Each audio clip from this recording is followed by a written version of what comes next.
कितनी बेअसर होती है वो शिद्दतें जो तुम्हें तहज्जुद तक खींच लाती है। तेरे कुन पे यकीन है इसलिए मेरे दुआओं का सिलसिला कायम है अभी तक। और जानते हो सुकून क्या है? अपने रब से अकेले में बैठकर गुफ्तगू करना। और पता है मोहब्बत क्या है? नमाज से किसी को तहज्जुद पे ले आना।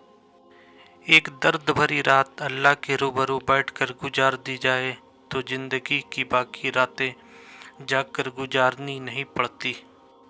जब तुम्हें कोई उम्मीद नजर नहीं आती तो तुम्हें तहज्जुद की लगन लगा देता है और एक नई उम्मीद जगा देता है।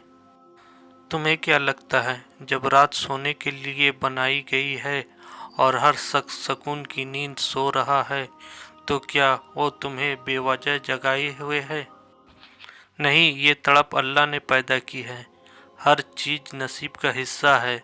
फिर चाहे गम हो या खुशी, हम सोचते हैं कि हम खुद अल्लाह की जानिब जाते हैं, हालांकि हमें तो उसके जानिब बुलाया जाता है।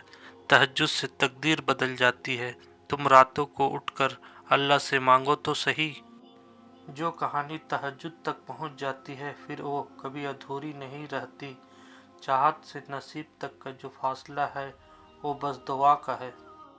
जब तुम्हारे जहन में तहज्जुद पढ़ने का ख्याल बार बार आ रहा है तो समझ जाओ कि तुम्हारी दुआओं को कबूलियत का परवाना मिल चुका है। तुम्हारी दुआओं कबूलियत का दर्जा पा चुकी है। तुम बस दुआ मांगो, बाकी उस पर छोड़ दो। क्या पता उसे तुम्हारा मांगना इतना पसंद हो कि वो तुम्हें और सुनना चाहता हो।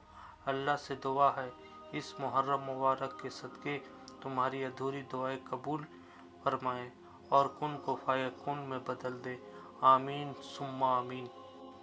वीडियो अच्छी लगे तो चैनल को सब्सक्राइब कीजिएगा, वीडियो को लाइक और शेयर ज़रूर कीजिएगा। हमेशा खुश रहिए, सलामत रहिए।